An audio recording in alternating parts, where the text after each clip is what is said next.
They came with wide eyes and soft laughter, gliding down in polished crafts under Earth's early morning haze.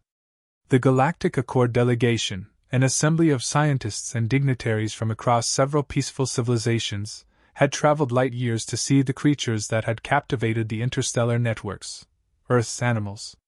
The transmissions that reached their worlds had shown everything from snuggling golden retrievers to mischievous raccoons with tiny hands, and the universal reaction had been adoration. What the humans saw as everyday companions, the rest of the galaxy saw as charming anomalies, small, expressive, soft-bodied curiosities living in apparent harmony with their war-tempered creators. The Amazon biodome had been designated the heart of this cultural exchange, a controlled microcosm of Earth's vast biosphere. Earth's representatives stood ready, dignified but slightly wary, aware of what was to come. The aliens disembarked with translator units buzzing and limbs twitching with anticipation. The delegation included beings from the aquatic Shireen, the avian-like Uren, and the tentacled Flarn, all of whom had evolved in stable, mostly predator-free environments. Their worlds knew no such thing as claws meant for evisceration or teeth honed through millennia to pierce flesh. To them, life was collaborative and harmonious. Evolution had favored communication over conflict. When the first group was introduced to domesticated animals, reactions were immediate and effusive. A labradoodle approached, tail wagging, tongue lolling. It was met with delighted coos and astonishment. The Flarn lowered its sensory stalks and gently pressed one to the dog's fur, murmuring a phrase that translated to tactile euphoria. Parrots squawked greetings, mimicking alien chirps. Ferrets darted between chairs. Rabbits twitched their noses. A Uren biologist stared at a purring cat and declared it the most aesthetically efficient life form in the quadrant. Every reaction was logged, every moment captured for documentation. Earth, it seemed, was not only a blue planet, it was a cute one. But beneath the human smiles was something else, restraint. Warnings were issued, calmly but clearly. These were not toys or automatons. These were living beings. "They're cute," said one handler, "but not safe." The warning, light as it was, became an instant catchphrase. Cute but not safe. Alien analysts laughed, and repeated it in jest across their social feeds, attaching it to every interaction with Earth's fauna. No one took it seriously. Then came the Capuchin. Small, agile, deceptively playful, the monkey had been brought in for observational behavior studies. Its tiny hands and expressive face were particularly appealing to the Shireen, who found visual mimicry endlessly fascinating. As the group stood near its enclosure, a young alien leaned forward with what might have been an offering, a flower, harmless.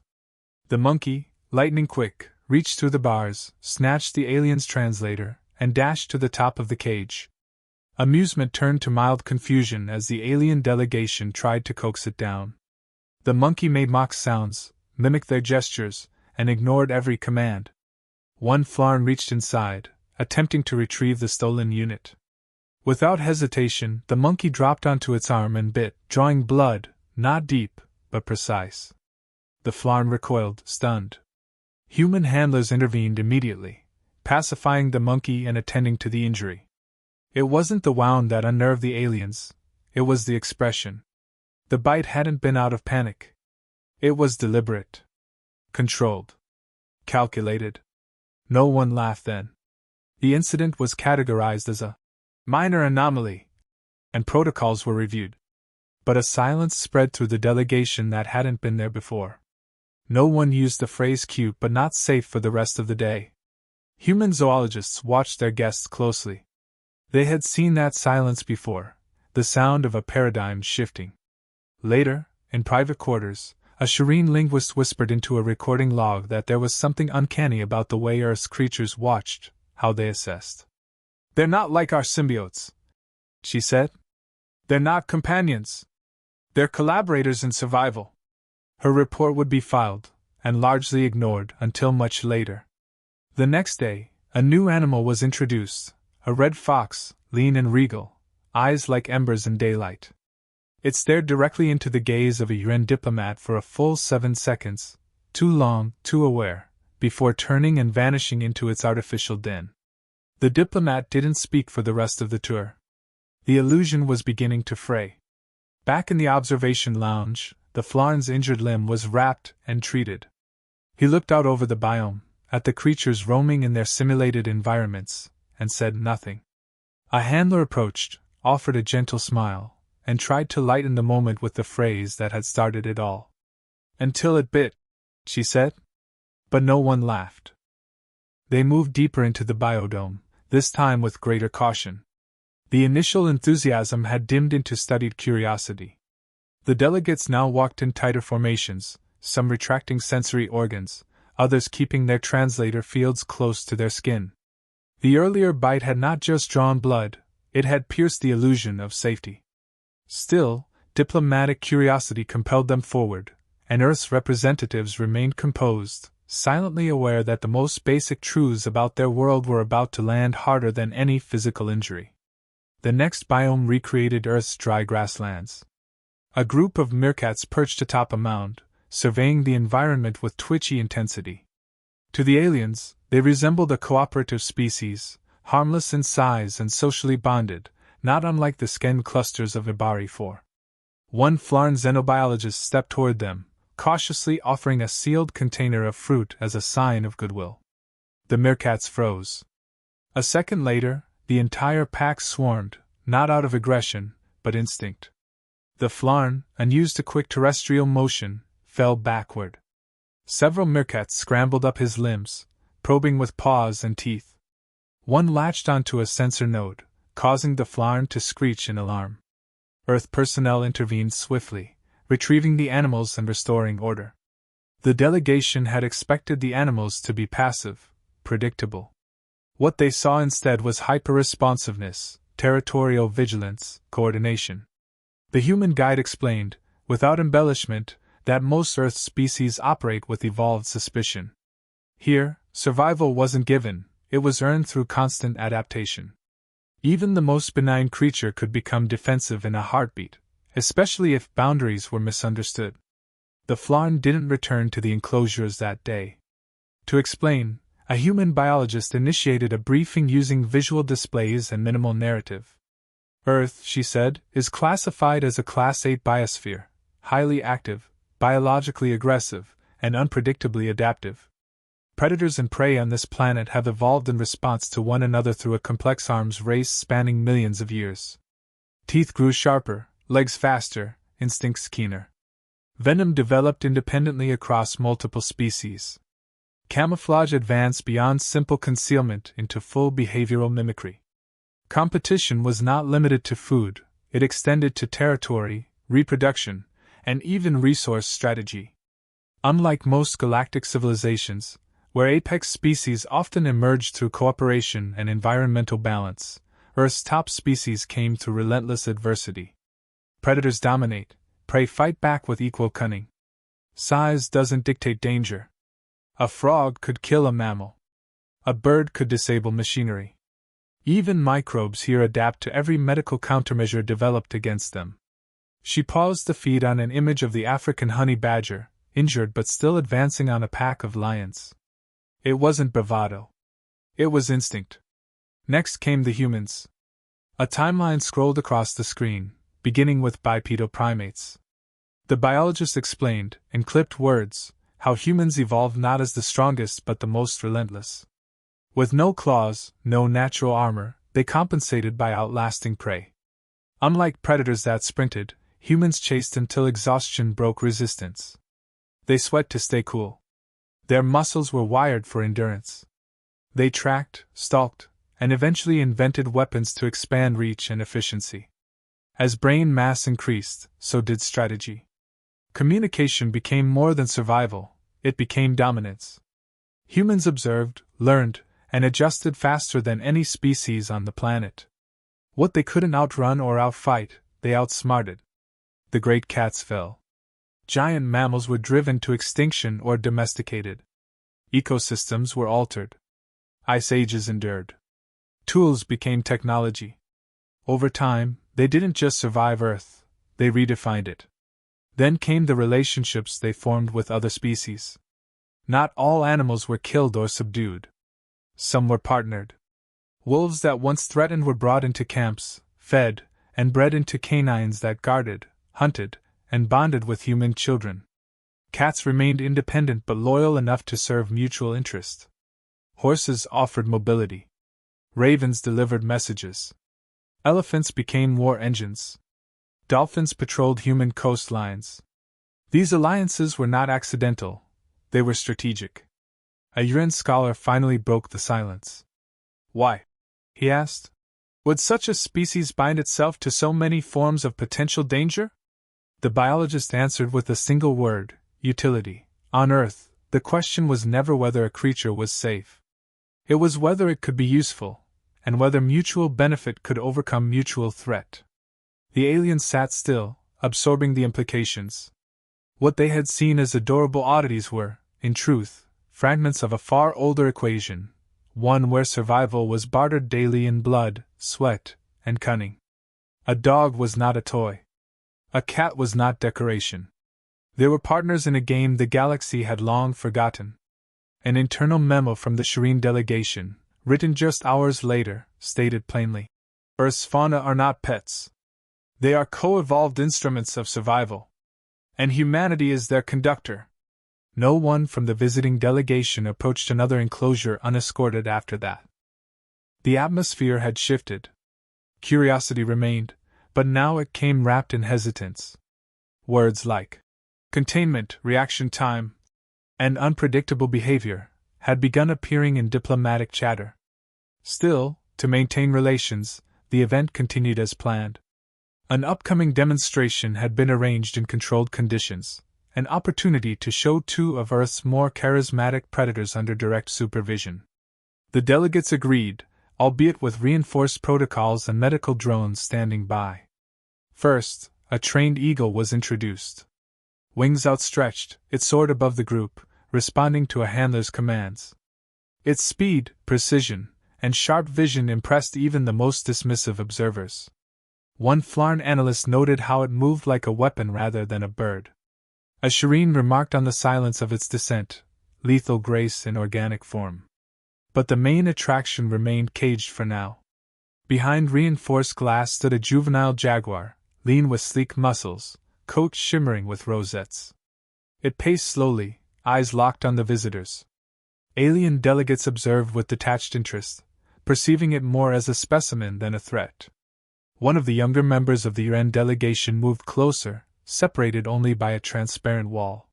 He mimicked low growls, believing it might create a connection. The jaguar paused. What followed was unsettling. It didn't growl. It didn't pace. It watched, completely still. Every delegate noticed the change in posture. The ears tilted. The pupils narrowed. The body stilled yet coiled. The handler issued a soft warning: maintain distance. The young Yuan remained, fascinated. Without warning, the jaguar lunged. Not a wild thrash, but a calculated strike. One paw hit the reinforced panel, hard enough to fracture the outer surface. The room snapped into chaos. Security drones surged forward. Backup protocols engaged. The jaguar didn't retreat. It stared through the crack it had made, unwavering. Its body language was clear to any human in the room: this wasn't agitation. It was focus. Predatory patience. The kind you didn't see in most galactic species because they never needed it. Moments later, a vibration ripple, imperceptible to most, activated a small latch used for maintenance inside the enclosure. Whether it was a sensor error or poor design never mattered. The jaguar exploited it instantly. It burst from the side panel before any of the safety systems could engage. It didn't run blindly. It moved directly for the delegate who had initiated contact. The young Yuan screamed. A Flarn reached out to intervene and was knocked aside. The jaguar's fangs sunk into fabric and flesh, precise, efficient. Blood sprayed. Panic followed. Human handlers responded in 12 seconds, hitting the animal with a high-dosage tranquilizer. It staggered, backed away, eyes still locked on its target, before collapsing. Medics surged in.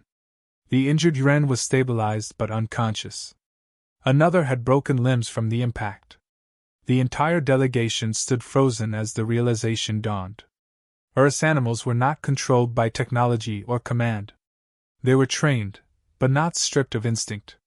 They remained what they had always been, predators refined by a world where failure meant death. Footage of the incident traveled across networks within the hour. The Galactic Accord's Emergency Risk Division convened overnight.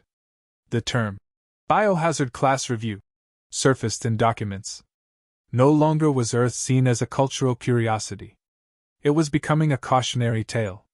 The Flarn ambassador, once amused by Capuchins, now questioned whether Earth had misrepresented its ecosystems. Others debated whether humans were irresponsible for showcasing danger in disguise. Earth's diplomats issued a formal apology. Medical aid was extended. The injured recovered under advanced care.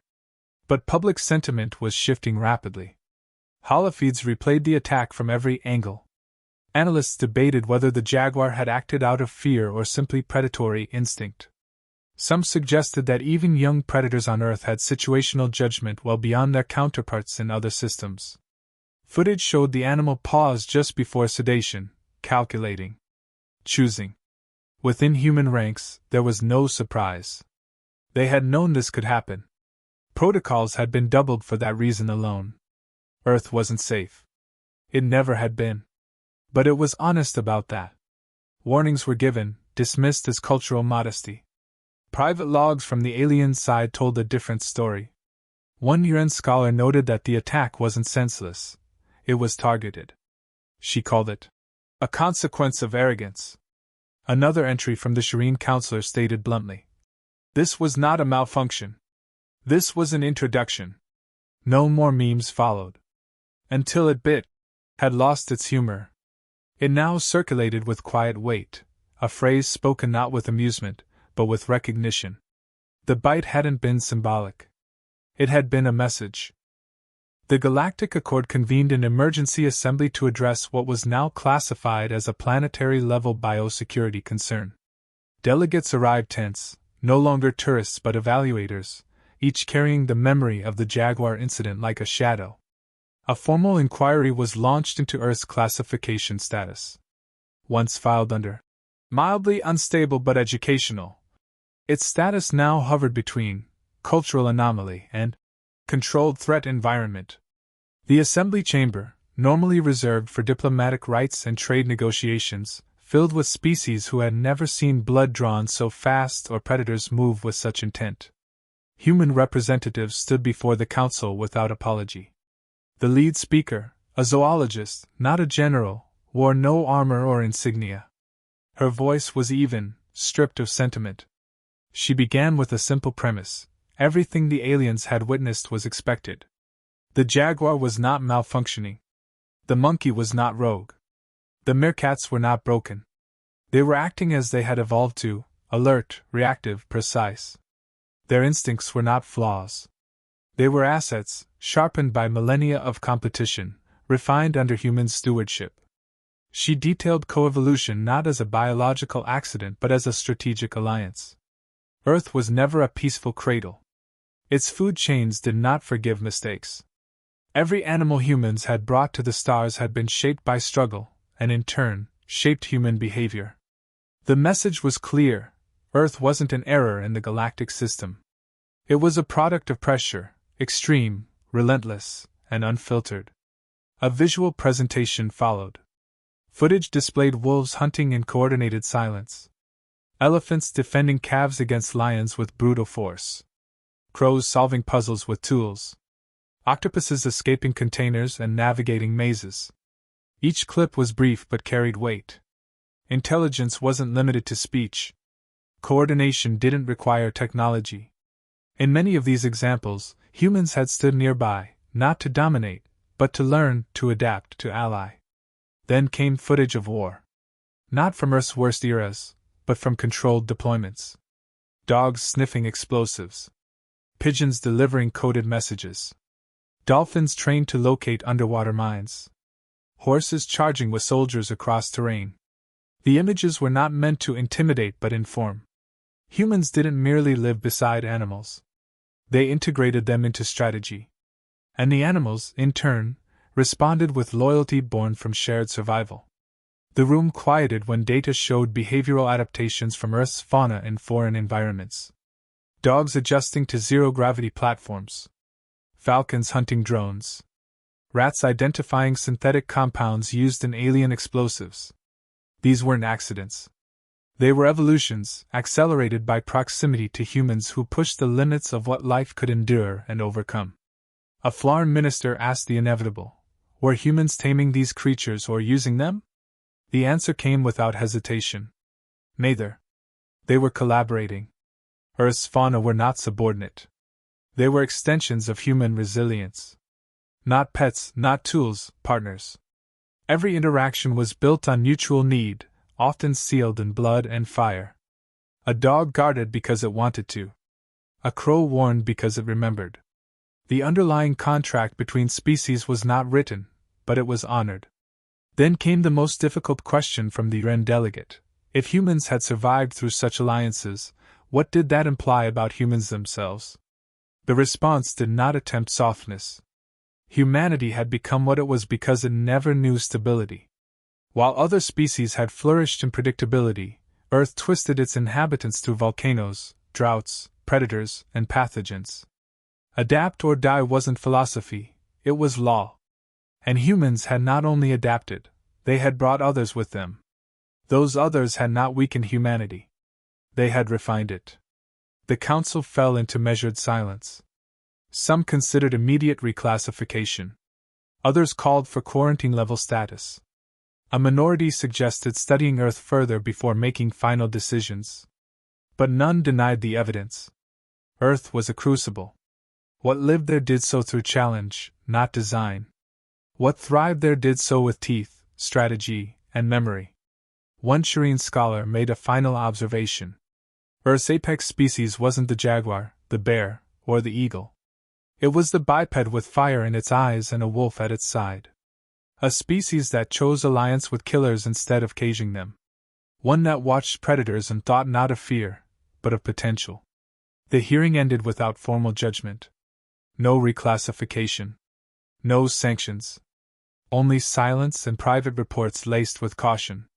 A verdict had not been declared, but understanding had arrived. The delegates had come looking for harmony. What they found was a partnership forged in survival. Nothing on Earth was tamed. Not even the ones who did the taming. The phrase had changed.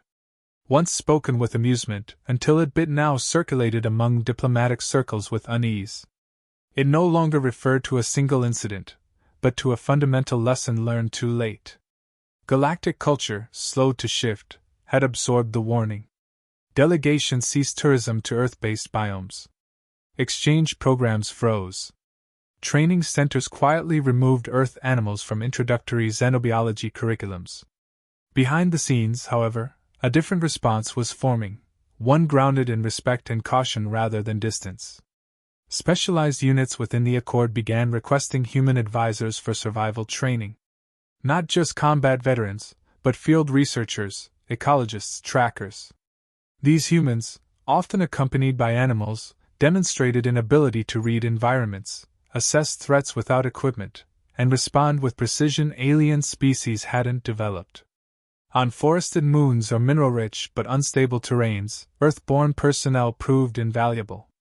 They didn't panic when the unknown emerged. They didn't freeze when predators stalked. They adapted. The UN, previously the most reluctant to acknowledge Earth's harsh truths, quietly formed a task force modeled after human environmental partnerships. Their trainers studied canine behavior. They requested access to crow cognition studies. A formal request was filed to observe human-animal cooperation in post-disaster scenarios. Not for public display.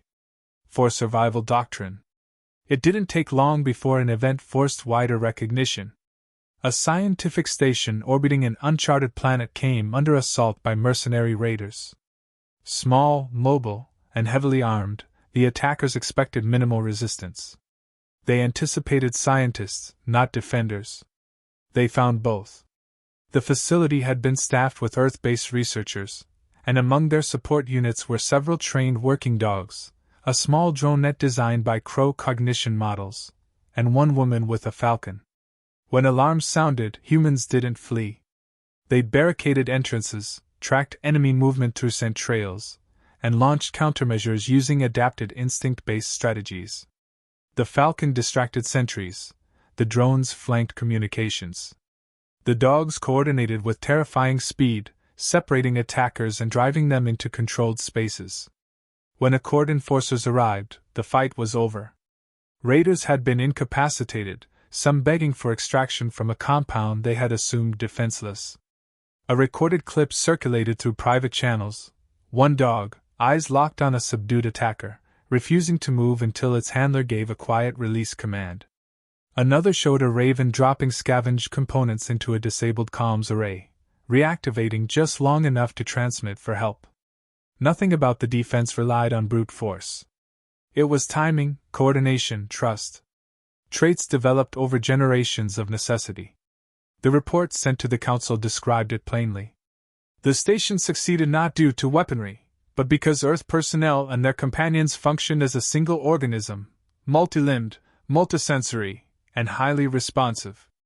A new proverb spread quietly: on Earth, nothing fights alone. Humanity's place among the Accord had never been based on scale or population. Now it was understood in a new context. Their power wasn't just resilience, it was integration. They had built a civilization without abandoning the wildness within or around them. Their predators were not relics, they were allies. Species across the Accord began reevaluating their approach to risk. Some sought to replicate Earth's animal alliances, but few succeeded. The creatures of Earth didn't just serve, they understood. They reacted to tone, posture, memory. They weren't programmed. They remembered. They chose. And that made them dangerous. It also made them irreplaceable. On a distant world during a minor skirmish, a Shireen soldier was cornered, wounded. Before enemy drones arrived, she activated a beacon left by a human scout who had trained nearby. Minutes later, a low whistle answered. Out of the brush emerged a dog, lean and scarred, not bound by orders but memory. It led her back to safety. Later, she wrote in her report, "It didn't recognize me, but it remembered the whistle. That was enough." Diplomatic chambers, once filled with dismissive comments, now held quiet consensus. Earth had not lied. It had warned. Its creatures were not domesticated in the galactic sense. They were respected, not controlled. There was no leash strong enough to override instinct. There didn't need to be. In a lecture delivered to new Accord recruits, a human instructor ended the session without flourish. "We don't make things harmless. We make them loyal. That's not the same." Across systems, the phrase remained. It was no longer humorous, nor ominous. It was practical advice, etched into military handbooks, whispered before deployment, shared across cultures that had never known real predators until now. Until it bit. A reminder. A lesson. And a truth no longer ignored.